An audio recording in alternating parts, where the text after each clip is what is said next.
I was recording a CD with the Dominican nuns in Rögle. Rögle is near Lund in southern Sweden.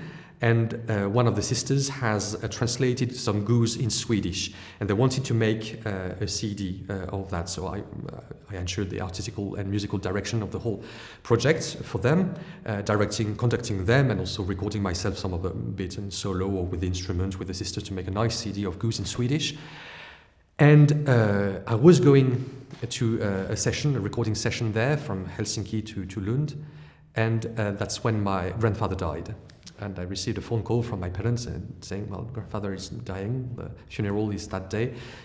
In France, it has to be within 8 days, so it's very, very fast, you can't delay that. And I said, it's too bad, but I'm off for 4 days for a recording session. I have 2 sound engineers, I have put together a choir of 15 people, plus the sisters. Everything is booked, I can't come. It's a sacrifice, but I can't come. So I missed my grandfather's funeral. Thank God my younger brother, who is also a Dominican, in the province of France, was able to carry out the work. But when the recording session had ended, I went back to Helsinki, and I was at the airport in Copenhagen, and I was just realizing all of a sudden now that all the tension of the recording session was gone.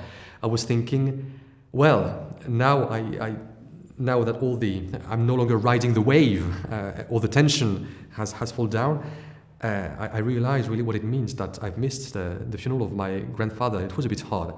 And I was with a pint of beer, and there is that bar in the middle of the terminal. It's like a triangle, and you have people moving all around you. It's a very specific place. And I was just on the edge, so I was seeing in the terminal, I was looking in the crowd, and I was just thinking that life was hard, and that this vocation and the choice that I had made in committing myself to the Dominican order until death brought about some consequences, and some of them are a bit harder to accept.